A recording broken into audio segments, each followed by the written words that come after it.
What's wrong with you, officer? Huh? Something scares you, you just start shooting, huh? Is that right? I'm sorry. You're sorry? You're sorry, huh? Come tell me you're sorry. Come on, get the fuck off me! What's up? I'm Ashley, and we're going to break down from Season 3, Episode 4.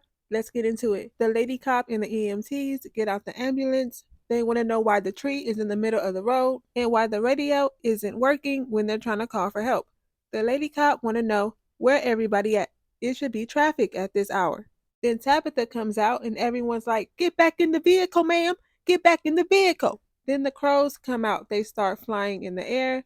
Everyone stops to look at them, and some of the crows stop to look at them too. After they have a little stare down, they think they can just make a detour and everything will be okay. But Tabitha is letting them know that's not going to work. But of course, they're not trying to listen to her. They just want her to get back in the vehicle, ma'am.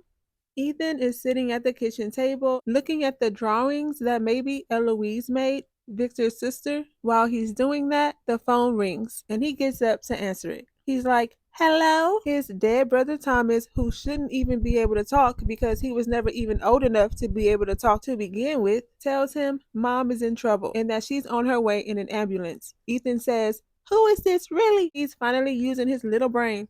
Then Jim comes in the room. He gets on the phone. He says, "Leave my kids alone." Thomas tells him they're not your kids anymore. What that mean? He could mean that they belong to Fromville.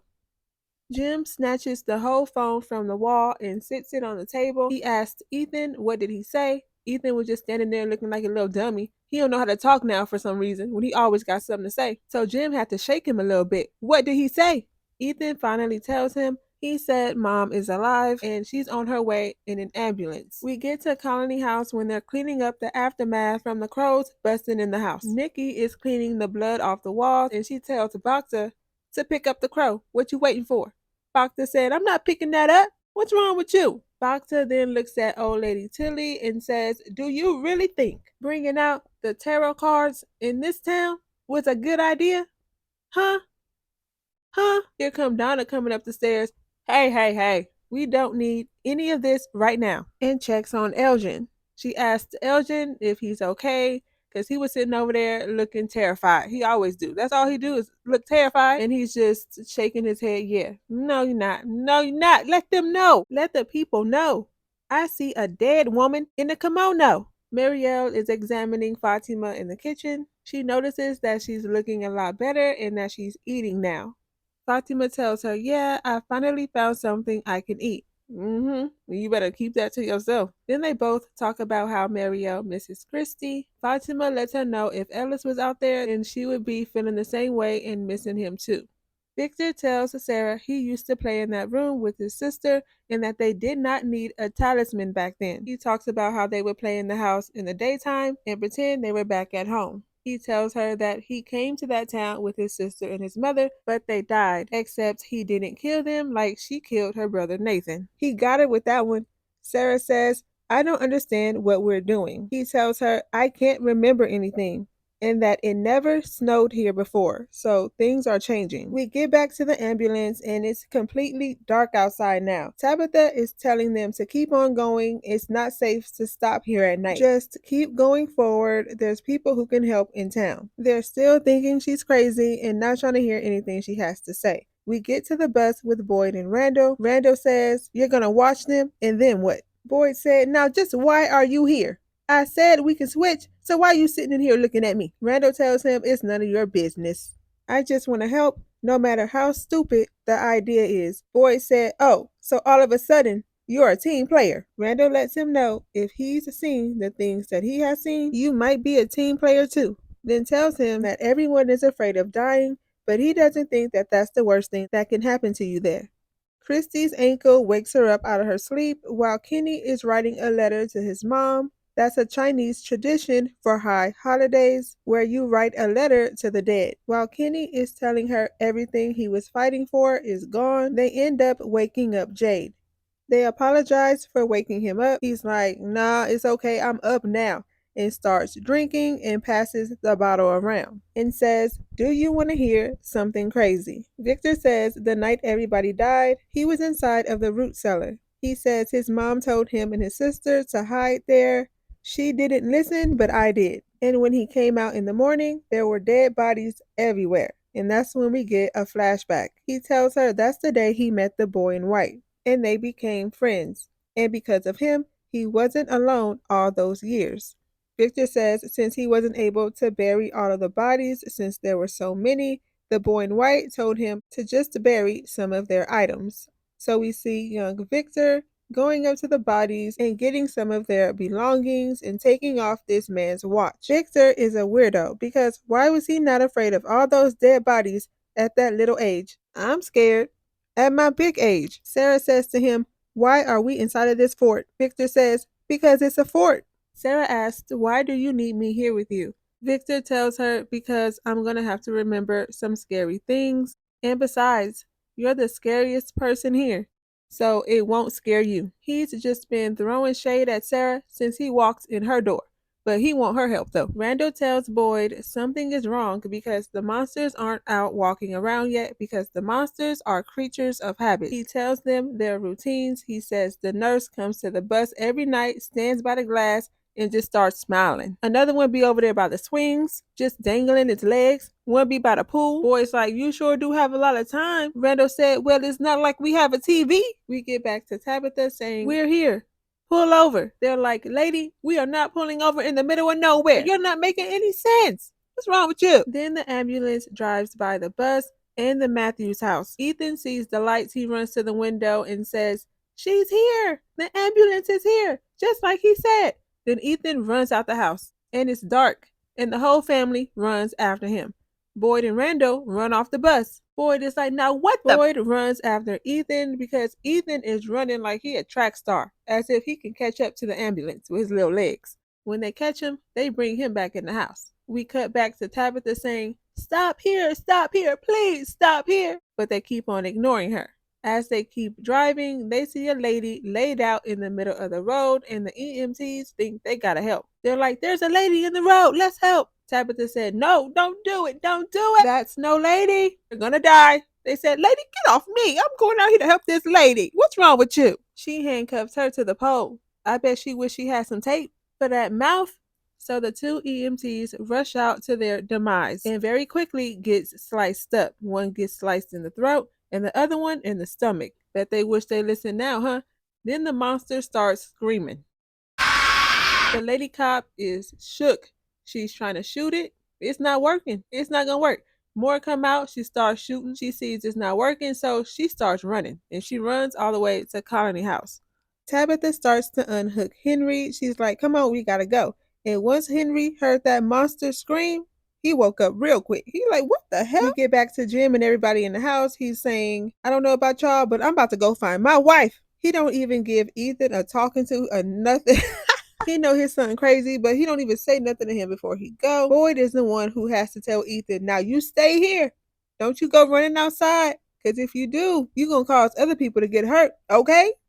Okay. Jim runs outside and opens up the ambulance, and when he does, that's when he reunites with Tabitha. Boyd and Randall come running up, and they're just as shocked to see Tabitha sitting inside of that ambulance too.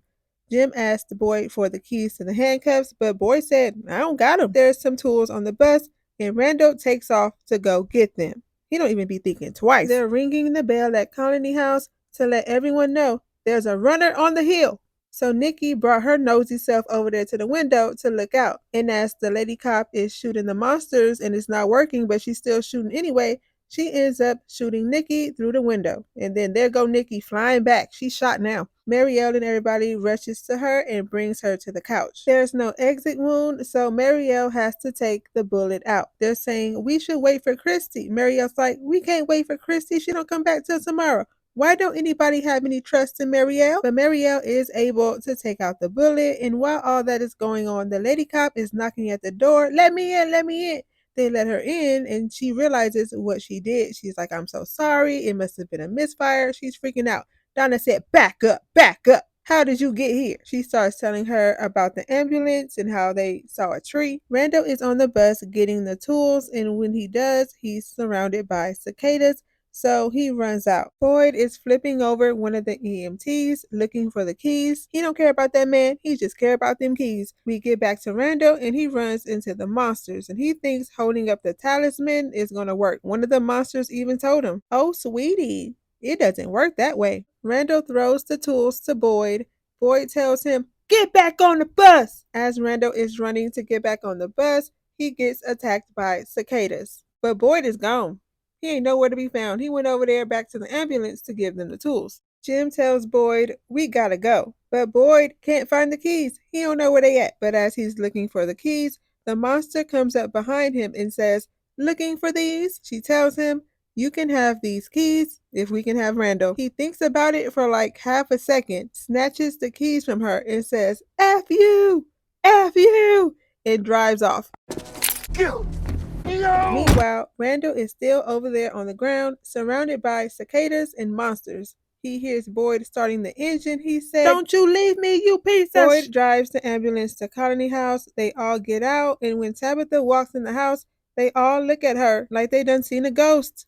Cause really, she probably should be. The lady cop goes over to Tabitha and takes the handcuffs off. Even though she's free from the pole that she handcuffed her to, she still had the handcuffs dangling on her arm. And as she's taking them off, Tabitha tells her, "I told you. I told you." Jim asks Donna, can he and Tabitha be alone somewhere? So she takes them to a room upstairs, leaving Henry downstairs by himself. He don't even know nobody. When old lady Tilly says, "That poor girl," Elgin thinks she's talking about Nikki, but she said, "No, not her. Fatima. She must think that bird coming through the window was a bad sign." Then all of a sudden, Elgin gets that look on his face because he sees Skeleton Fatima standing over there in the corner. Old lady Tilly said, "Are you okay?" But Elgin just gets up to follow Skeleton Fatima, or whoever this woman is in this kimono. He follows her down this hallway. She reaches out to him and says, "Help me," then disappears. Ethan tells Julie if they don't come back, then it's just him and her now, and wants to know what happened to her when she went to sleep and her eyes turned white because ever since then, she's been different.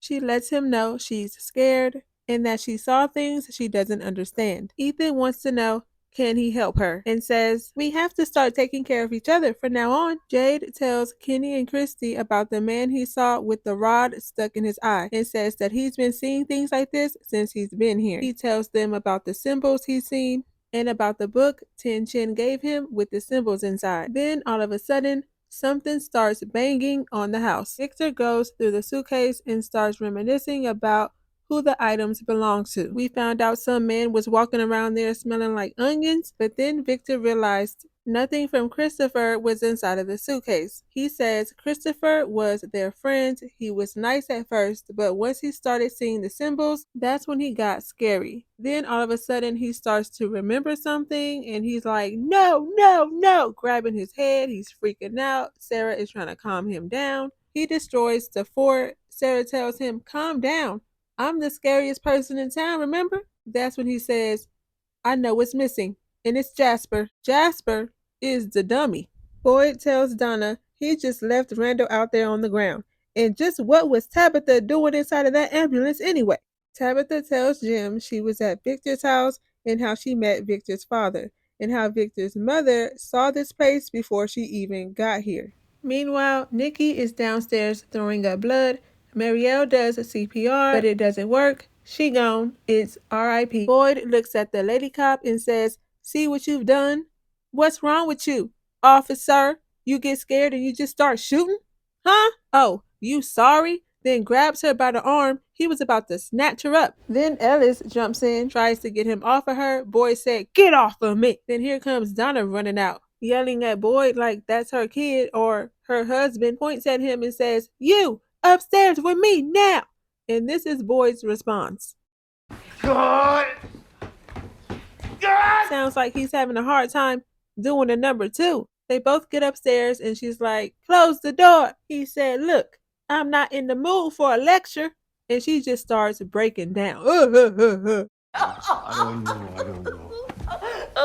Why can't they just leave us alone? I'm so scared. Victor tells Sarah Jasper belonged to Christopher. He goes on to say Victor used to make everyone laugh, But once he started seeing the symbols, everything changed and he wasn't funny anymore. Then he started spending more and more time alone. And then one day I walked in on him talking to Jasper. They were having a whole conversation. Jasper was talking back, and Christopher didn't even have his arm up his body.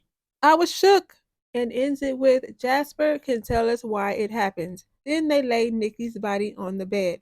Fatima goes in and she decides to uncover her body. She then sticks her fingers inside of Nikki's gunshot wound, digging all up in there. Then she sticks her fingers in her mouth and licks off Nikki's blood. She a vampire now? Can the girl rest in peace? It's bad enough she dead, and now she gotta have your nasty fingers digging inside of what killed her? I mean, she was licking her fingers like it was finger licking good. Boyd and Donna have a toast to better days, and as they're doing that, they notice that the ambulance is outside of the window. They go to look, and it's Randall laid up on top of the ambulance. At first, he looks dead, but then all of a sudden he wakes up. He not dead. If the monsters really wanted to kill him, they would have, but for some reason, they're keeping him alive. His face sure is tore up though, but Boyd probably is gonna wish Randall was dead because once Randall get a hold of him, he already knows Boyd left him, so it's about to be intense. But y'all let me know your thoughts on this episode down in the comments so we can talk about it. And if you haven't already and want to see more videos like this, don't forget to like, comment, and subscribe. Thank you for watching this video, and I'll see you in my next one. Listen, you come with me right now. Good. Good.